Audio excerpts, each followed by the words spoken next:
What's going on, my friends? This is Dave Sharpe. Welcome, welcome, welcome to Legendary Marketer in our Wake Up Legendary show. This morning, we have a fun and interesting gentleman we're going to be talking to from Oklahoma, okay?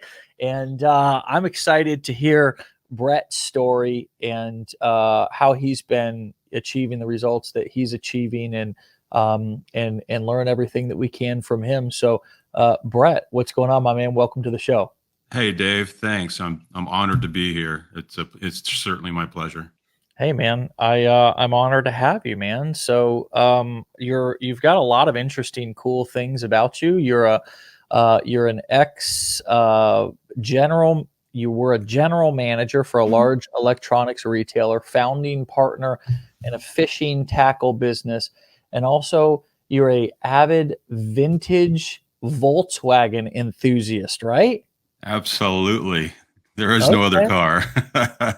Wow. So how many Volkswagens do you, so is that like buses? Is that like bugs? Is that the main ones that you're enthusiastic about? I've owned all of them except for two: the Freudelin, which is like a little pantry truck, and Mm. a fastback. I've never had a fastback Volkswagen, but I've had buses, Gias, bugs, squarebacks. I've had a lot of them. It's It's just a hobby of mine. I love them. it's interesting when you get into hobby. I would say that I've started my first hobby just recently with watches. And Uh, are you a watch guy at all? no, but I have a buddy that is like a watch fanatic, and that's all he talks about. Oh So my I get God. you. Yeah, so it's just weird how I don't know, man. I guess personally I've never, and this is kind of weird to say, I've never really had a hobby before.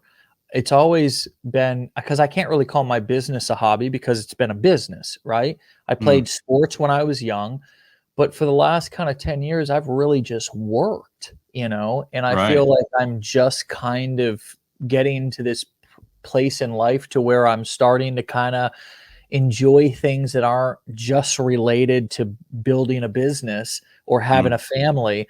And watches is kind of my first kind of real, I would say, real serious hobby. So when did you, right. I'm just curious, when did you get started with Volkswagens as your hobby? Around like what age, and what got you started in that? Just a nutshell, and then we'll get into the marketing stuff. Yeah, sure. I was 1978. Hmm. I got my first Beetle, Okay. and that started it. It was the craze growing where I was growing up. I was from Southern California, Yeah. and so all my buddies had bugs or buses or whatever, and it just led from one thing, and all of a sudden I found myself just obsessing over the whole vintage Volkswagen. Of course, in the early '70s or late '70s, it wasn't vintage back then; it was just Volkswagen. But now, of course, vintage, and I love the community that are with the vintage Volkswagens. I'm in many groups on Facebook, which helps me with my business that I'm doing now. So Hmm. yeah, it's just great.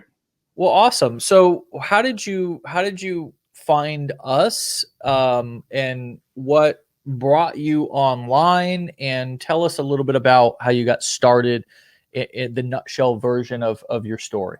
Sure. Mine's probably a typical story. You work long, hard hours. As a general manager of an electronics company, I was responsible for upwards of 200 people, millions of dollars in merchandise, customers. The whole thing. My time wasn't really my own, and although that was my choice, I had a company, a fishing tackle company, as you mentioned, and that's still going, and it does really well today. It's just Mm. it's just not a big company. It makes enough money for my partner, so he's the face of that company. And it wasn't until 2014 that that I found out that I was on the wrong track for my life and what I wanted to achieve for me and my family. We had a tragic event happen at one of my locations, and the way my company handled it was just wasn't good. And so that started me like, what do I need to do to get out of this Yeah. and spend more time with my family? And I did a number of things in regards to the internet. Early on, you know, doing a blog and and trying social media, and just nothing really worked. I didn't really dedicate enough time to it. Yeah. And then I just remember waking up last year one day and said, you know what? Enough is enough. I've got to change, or it's going to put me in my grave. And that's when I found Legendary through, he's a pastor. Jake. Yes. And I just liked the way he delivered his, comments and how he spoke to the opportunity. And I jumped on board underneath his links, and fortunate to do so. However, 2020 had other plans for me. It was a difficult year, to say the least. I was fortunate, though, that we didn't lose anybody in our family due to the pandemic. But both my father and my oldest son were in the hospital almost back to back. My dad had a heart attack, and my oldest son had a TBI that we were dealing with from military, and a traffic accident he had while in the military. So that derailed my plans, and so everything went to the sideline until I walked away from my job April of this year. I just left. I turned my keys in and said, I'm done. I focused on doing this, and I believed in myself. And fortunately, I had a great platform to help me with that. And I was amazed at the response when you start talking about opportunity. And it's just been a blessing ever since. Wow. Yeah. So that was April, and you've kind of would you say that there's no turning back now? Oh, I'm committed 100,000%. I'm not. There is no more salary for me. It's going to be all me making my own way, and it's just a good feeling. I mean, I felt good. It's an honorable thing to have a job. Obviously, you're providing for your family. It's a good thing to do. But there is no feeling, at least to me, like Friday morning, and you get that, the email that was coming to you, and that you did that. You created that source of income, and it's such it's almost an elation kind of a feeling, Sure. Yeah, I mean, I just kicked off another training for our Blueprint clients, and I mentioned my first check, which was that I had earned basically as an entrepreneur, and it came from a company that I was associated or an affiliate for, and it was for $2.50.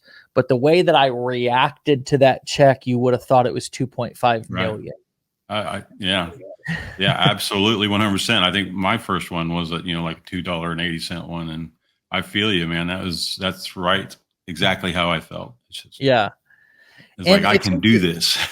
Sure, right. It becomes real. It's real, and then then it was a physical check that came in the mail. I had to actually take it to the bank and deposit it just to make sure that it was real. It was an actual check, and they took it. And I was like, okay, we're good. Yeah. Good. Wow, that $2.50. It's there. It's going into the bank. It's going into the bank. I'm investing back into my business, right? Right. So I did the same thing. I didn't turn in my keys and quit my job, but I did kind of say I'm done with construction.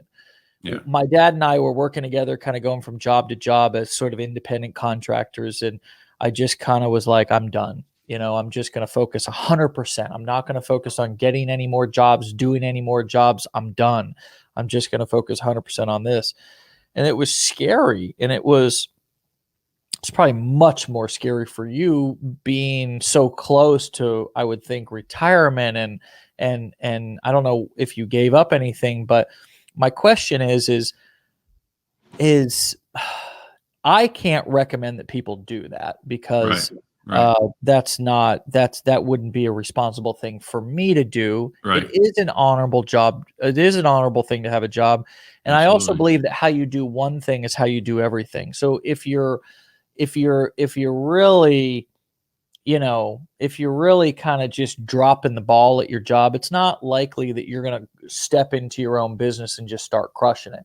Right. So I would say that before you quit, if any of you guys are considering quitting, make sure, kind of evaluate yourself, or have somebody else, others evaluate you too, to say, where really am I?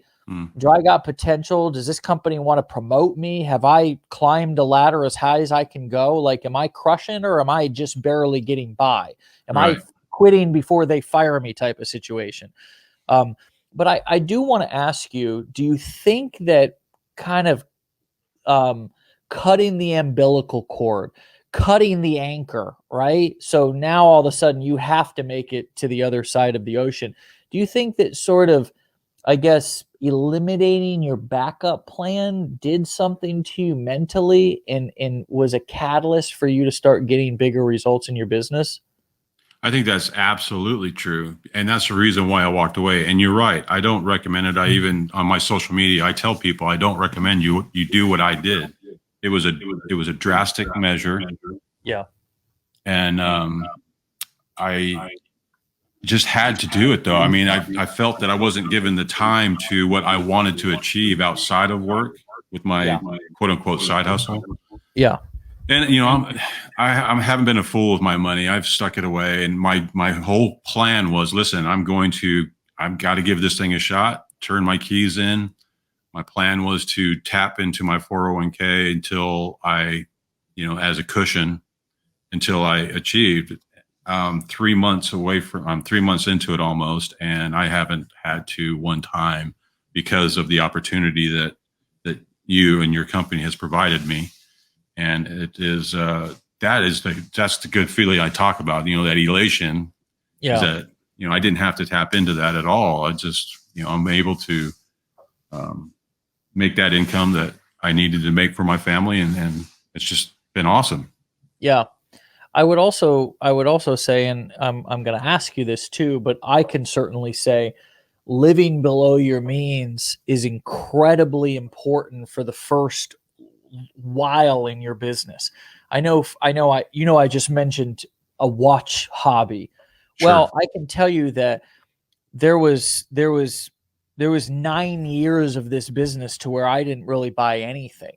I mean, I bought a house for my family, and I had some nice cars. I did have a watch or two along the way. I'm not saying that I didn't have a watch. I remember buying my first Rolex down in St. Thomas in 2013 or something. But I wasn't collecting, you know what I mean? Like I wasn't going out and spending silly money on stuff and going out to dinner all the time and buying the most expensive car and remodeling my house and all this kind of stuff. Like I was living below my means. And I really realized how much I was living below my means looking back on it. You said you stashed some. Can you obviously you've been somewhat smart with your money. Can you talk from your perspective, some advice for early entrepreneurs about how to actually think about money, and what is being smart with money, especially early in a business, mean to you? Well, you have to understand what the long game is, right? If you live for today and today only, that could get you in trouble down the end of the road. And how can I, it's just knowing what, particularly having a younger family. I'm an older man with a younger family, that kind of helped me make the decisions I made. I left the military. I was 35 and didn't have a penny saved to my name. And I met my wife 25 years ago, my current wife 25 years ago, and she's helped me really think about our futures. I had someone I felt that my future is with, and she is my soulmate. And so her and I together really, without her, probably wouldn't be where I am today, because the support that she offers and our conversations and having, like I said, I have 5 children. My older son's married, 3 children still here at the house, and, we're looking out for their future. And the only way to do that is make sure that we are financially steady. Yeah. How old are you? Yeah. Or how old are your kids?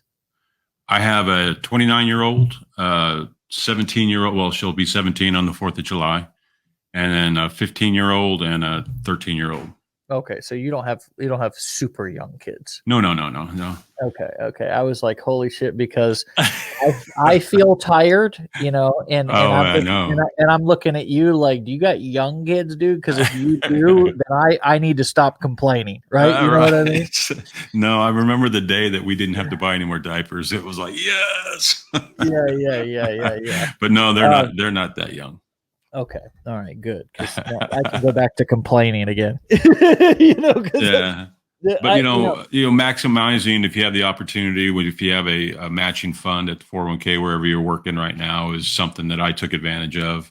I maximize. We did without, like you said, you did without of your hobbies for so long. I did the same thing. I could have owned multiple Volkswagens, but instead I chose to buy Volkswagen, lithographs and little keychains and, if you look behind me, you might even see a couple of the little toy buses up there on my bookshelf. That's a toy bus is a much financially smarter decision than an actual one. Right. I know. Oh, absolutely. I have a kid that wants one too. I have a 21-year-old and he wants a bus and wants to drive it around the country and all that. So it's kind of cool. That is good. So you're now kind of into action mode. You're marketing. You've been at this now for a few months. You're getting results.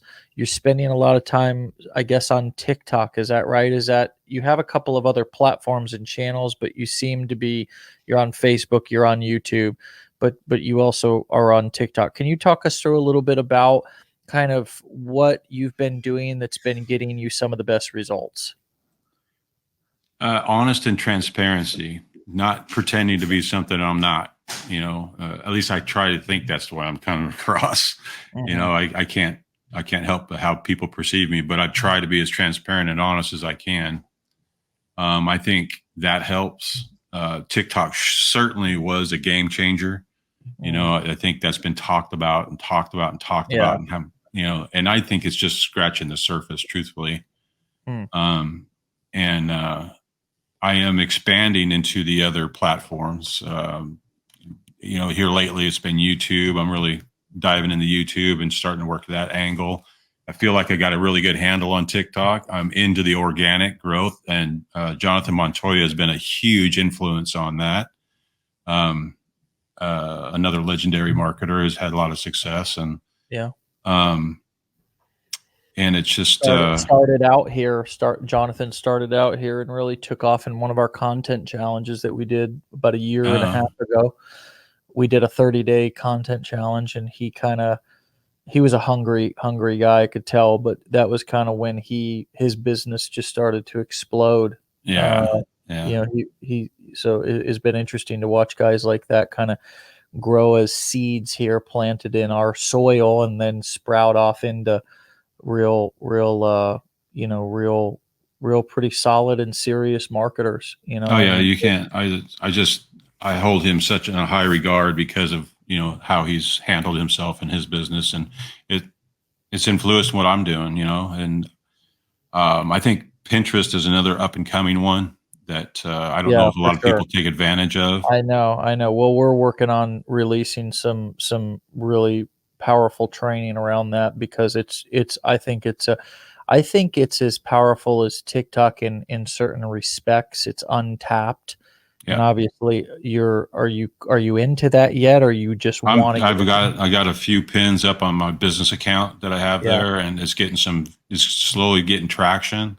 Views go first, then clicks, and it's working that way. So if you're doing TikTok content, there is absolutely no reason why you can't do a Pinterest pin, because you can transfer that video over to Pinterest and catch people's attention, spread the news. Yeah. So I noticed that your TikTok handle was I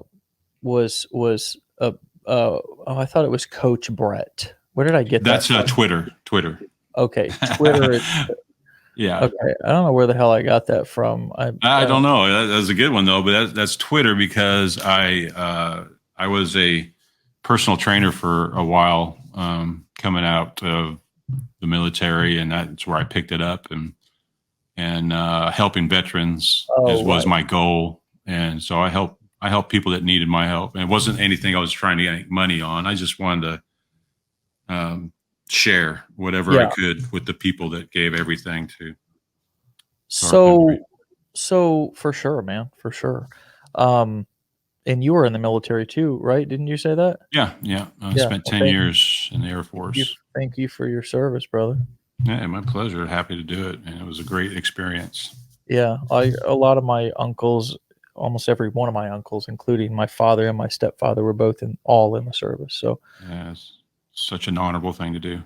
Yeah, for sure. So the coach Brett thing, it just got me thinking, because you said honesty and transparency is kind of what, if I said, what's worked for you? And you were like, well, honesty and transparency. And the biggest challenge that so many people have when they're starting out, no matter what niche they're working in, a lot of times we just talk about the make money online niche because people are new and they just get into the make money online niche. It seems they were a person that was looking to make money online, so then they get into that niche. But it doesn't matter what niche you're in, whether it's dog training, parenting, whether it's health, diabetes, birthing, whatever. When there's an adjustment to even if you're taking a little bit of knowledge that you have, or hell, even if you're a full-blown expert and you've gotten paid for it in other, circumstances, now all of a sudden taking and going online and filming yourself or writing post with authority and with confidence is a thing that like most people struggle with. And for me, I know that confidence, just speaking with confidence, even if you don't know what you're talking about, I'm serious, dude. I mean, because two people can sit down at the table, man, in a business deal, and usually the one that's the more confident one, the more conviction is gonna close the other person on whatever. Right. Okay, so that's why I say it's kind of like golf, dude. Like my dad always said, hey, doesn't matter how you play as long as you look good, like out on the golf course. You know what I mean? That's why guys buy clubs and clothes and all this different kind of shit, because they're trying to compensate for their shitty game. Have you been watching me? Right. Right. I mean, dude, I started in 2020. I started playing golf quite a bit with my father-in-law, my dad, and my stepdad. And the first thing I would have normally done, right, is gone out and bought a nice pair of clubs. I'm going to do this. But I made the commitment that I'm going to play with shitty clubs, these clubs that I've had for over 10 years. And they are the worst clubs in the history of the universe. They are so bad. And I was like, if I can't play with these, then and if I can't get excited about the game, I'm not going to go spend a couple $1,000s on a new pair of clubs, because it doesn't, it's not going to change my game. I'm still going to suck whether I got bad clubs or good clubs. But if you see me walk out onto the golf course, Brett, man, I got swagger until I hit the ball. You know what I mean? Right. If you were to watch me just operate out there walking, and the way sometimes I look at the ball and I get down and I try to find the angle of the dangle and all this shit. But then I actually hit the ball and it's like, oh my God, this guy sucks. but I look confident doing it. So my question is like, how have you found confidence to speak about what you're speaking about on the internet and actually get people to follow you and listen to you? Well, I think one of the benefits of being in, first of all, my first career in the military, and then secondly into the retail, is that one, I had to speak into the large groups, thousands of people on occasions. And so, I mean, that helps with the ability to deliver a message. And I just think that consistency, as long as if they're seeing that you have a consistent message in a consistent way, people are more likely to tune in. If I'm saying something different every time I'm on at whatever platform, then I lose credibility, and it would be the death of me, of my business anyway. So I try to stay consistent, and And when you get that first positive response off of whatever platform you might be on, it's such a boost. It's a confirmation that you're on the right track. And then you take, the trolls for granted, and you just kind of push them aside. You can't let them get in your head. You celebrate them.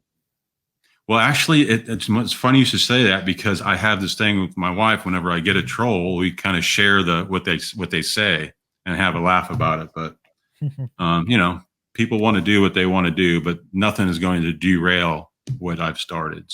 So if somebody who doesn't have a previous experience of talking to people like you do, if you didn't have that experience, or you were advising somebody who's brand new, because I just really feel that's such an important part. I mean, really, people remember only 10% of what you say anyways. That's been proven, and 90% of how you make them feel, right? So confidence in the energy that you have and project is really important in your communication. So what would you say to somebody who is brand new, who doesn't have that experience? How could they work on and eventually adopt some of that confidence to be able to, gain people's trust and just get people to, because again, people listen to people that they feel know what they're talking about or believe in what they're talking about, right? Even if you don't know what you're talking about, do you actually believe what you're saying? Right? Sure. Because Absolutely. If you don't believe what you're saying and you're trying to get me to believe it, then we got a problem. Exactly. So, I mean, in a sense, I'm answering my own question. I want your perspective on it as well. Well, I think that you can't compare yourself to anybody.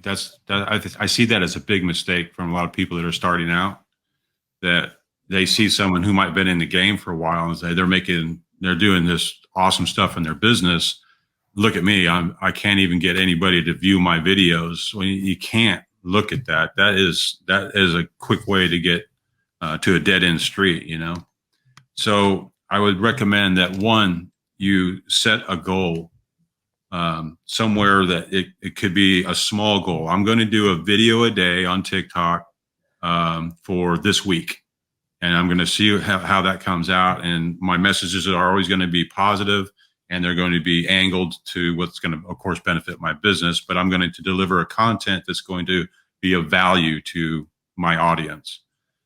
And as long as you stick to that, and no matter what platform you're on, I believe there are people out there that are going to resonate with your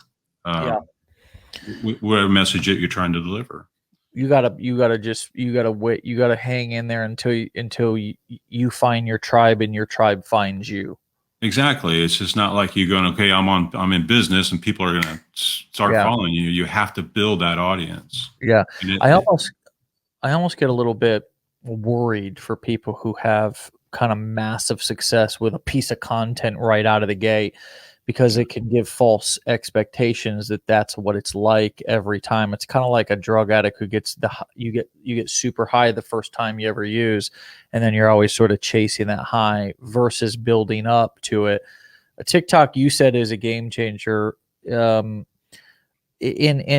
guys, I just want to remind you, like I always do, for many years, many people have been successful online without TikTok.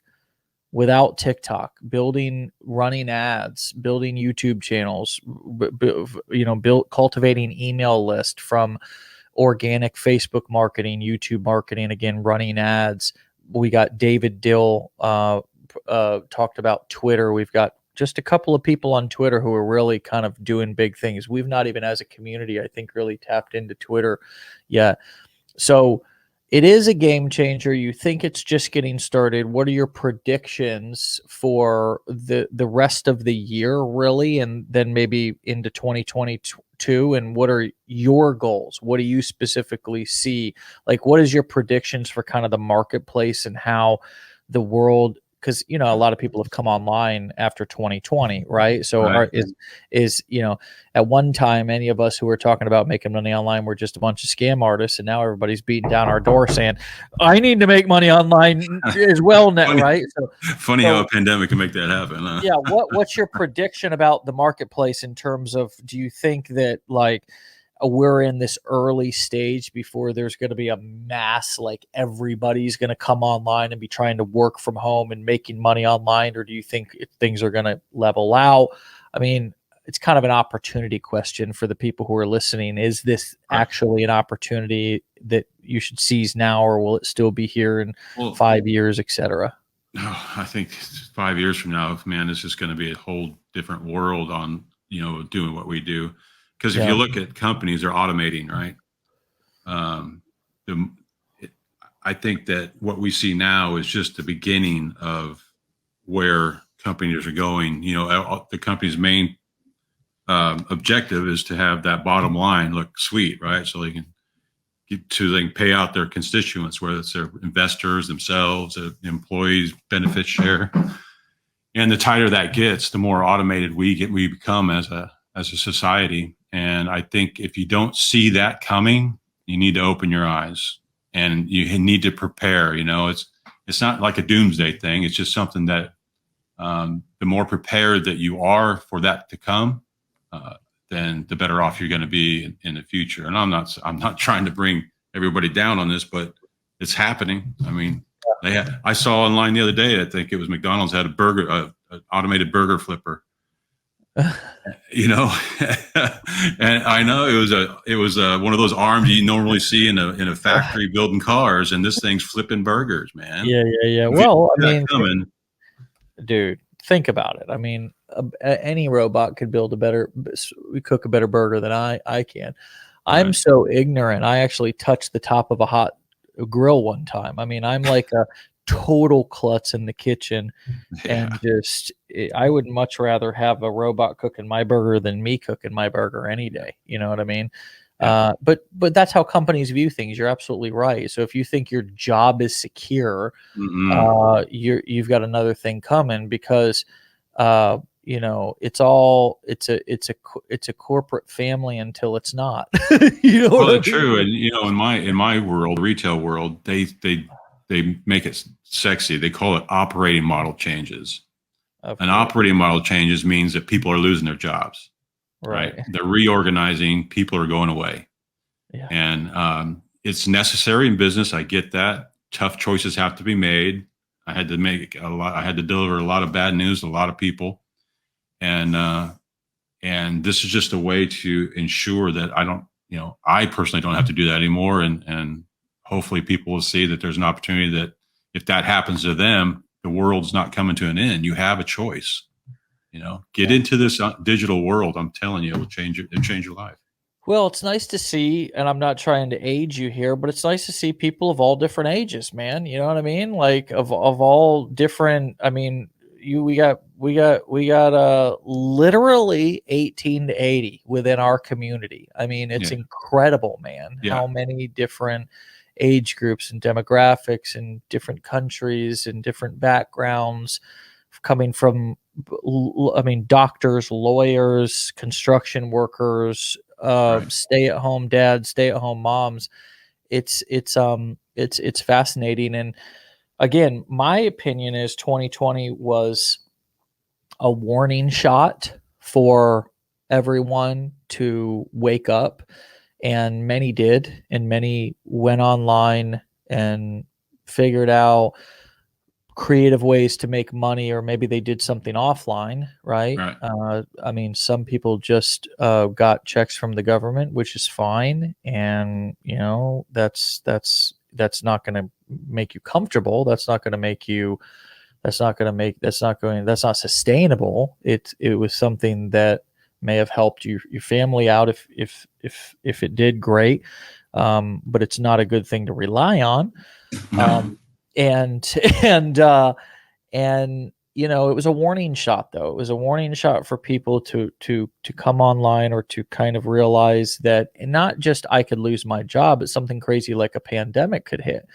And if you guys think, those of you who are listening right now think that it's going to be another 100 years before our next pandemic, I don't believe that. I think the way that technology and science and people who are not good people out there, who want to take America out and want to take other people out, or people that don't believe the same way that they believe, I believe there's going to be other things that are going to pop up that it's going to be in your best interest to be completely independent from needing to go anywhere, to be connected to a job, to an office, to a company, relying on anyone, including the government, for a paycheck, and to be able to stay home in the safety of your home if you need to, and not have your income interrupted because you can be doing business and receiving money from people all over the world. Would you agree with that? 100%. Spot on. Yeah. Yeah. The best person to rely on is yourself. Rely on yourself. Get it done. Yeah.